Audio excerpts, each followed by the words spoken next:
Bangladesh is facing a state of emergency. The government has imposed a strict curfew across the nation. This drastic measure comes after days of violent protests. The military has been deployed to maintain order. The situation is tense, with soldiers patrolling the streets. The government says this is necessary to restore peace and stability. The decision to impose a curfew and deploy the army highlights the severity of the unrest. Protests have been widespread and increasingly violent. The government is determined to regain control of the situation. However, the presence of the military has raised concerns about potential human rights abuses. The international community is watching closely. Many are urging restraint from both the government and the protesters. The situation remains volatile, and it is unclear how long the curfew will remain in place. The coming days will be critical for Bangladesh.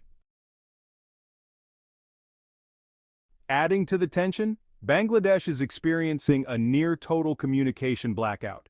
Internet and mobile phone services have been severely disrupted. This has effectively cut off millions of citizens from the outside world. The government says this is to prevent the spread of rumors and insightful content. However, the blackout has only fueled public anger and distrust. People are unable to communicate with loved ones or access information. This has created a climate of fear and uncertainty. Many believe the government is using the blackout to stifle dissent and control the narrative. The communication blackout has drawn widespread condemnation. Human rights groups are calling for its immediate lifting. They argue it is a disproportionate response and a violation of fundamental freedoms. The blackout is also having a devastating impact on businesses and the economy. The current crisis was sparked by student-led protests. They are demanding the abolishment of a controversial job quota system.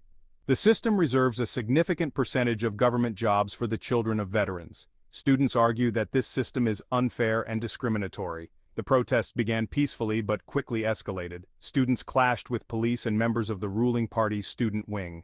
The situation turned tragic when several protesters were killed in the confrontations. This sparked outrage and fueled further protests. The students feel their voices are not being heard. They believe the quota system limits their opportunities and perpetuates inequality. They are demanding a fair and merit-based system for government jobs. The protests have resonated with many young people who share these frustrations. Section 4. Escalating violence and tragic consequences. The violence in Bangladesh has escalated to alarming levels. Protests have spread beyond the capital, Dhaka, to other parts of the country. There have been reports of clashes between protesters and security forces, vandalism, and arson. The death toll continues to rise. Hospitals are struggling to cope with the number of injured. The government has confirmed the deaths of several protesters and police officers. However, human rights groups believe the actual number is much higher. The escalating violence has created a climate of fear and insecurity. Many businesses have been forced to close. Public transportation has been disrupted. The situation is having a devastating impact on the lives of ordinary citizens. Section 5. Government response and international pressure. The government of Bangladesh is facing growing pressure to address the crisis. They have promised an investigation into the deaths of protesters. However, many are skeptical that justice will be served. The government has also engaged in dialogue with some student groups. However, the government has also defended its actions. They argue that the curfew and communication blackout are necessary to restore order. They accuse the protesters of inciting violence and damaging property.